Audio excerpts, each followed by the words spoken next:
بسم اللہ الرحمن الرحیم۔ شروع اللہ کے نام سے جو بڑا مہربان اور نہایت رحم کرنے والا ہے۔ میرے محترم عزیز بہن بھائیوں، السلام علیکم۔ امید ہے آپ سب خیریت سے ہوں گے۔ محترم بہن بھائیوں، ترکی اور شام میں آنے والے زلزلے نے ہم سب کو، پوری دنیا کو ہلا کر رکھ دیا ہے۔ اس خوفناک زلزلے نے وہ ہزاروں لوگوں کو لقمہ اجل بنا لیا ہے۔ میرے عزیز بہن بھائیوں، ترکی اور شام میں آنے والا زلزلہ کیا واقعی قیامت کی نشانیوں میں سے ایک نشانی ہے؟ کیا واقعی اللہ سبحانہ تعالیٰ ہم سے ناراض ہے؟ جی ہاں، یقیناً ہمارا اللہ ہم سے ناراض ہو گیا ہے۔ میرے آقا حضور اقدس صلی اللہ علیہ وآلہ وسلم نے ارشاد فرمایا، جب اہل شام تباہی و بربادی کا شکار ہو جائیں تو پھر تم میں سے کوئی خیر باقی نہ رہے گی۔ یعنی ملک شام کا تباہ ہونا، ایسی خوفناک آفتوں کا آنا، سونامی، زلزلوں کا آنا، کیا واقعی یہ قیامت کی نشانیوں میں سے ایک نشانی ہے؟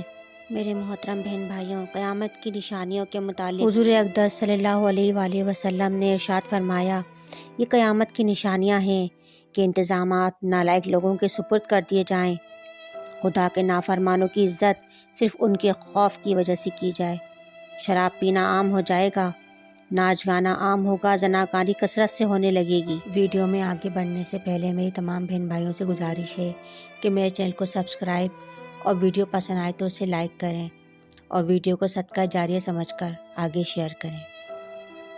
نئی سائنسی تحقیق کے مطابق، پروفیسر میچاؤ کاکو کے مطابق، زمین کا اندرونی حصہ یعنی ایک کور بال کی شکل کا ہوتا ہے، وہ رک گیا ہے، جس کی وجہ سے پورے کرۂ ارض پر، زمین پر ہماری قدرتی آفات یعنی زلزلے، سونامی آنے کے خدشات بڑھتے جا رہے ہیں۔ سن 2009 میں بھی یہ شروع ہو گیا تھا۔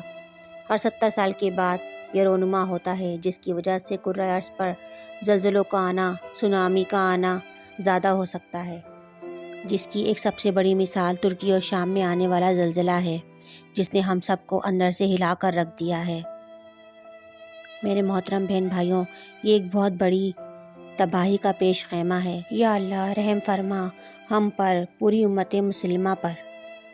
تو میرے عزیز بہن بھائیوں، توبہ کا دروازہ اب بھی کھلا ہے۔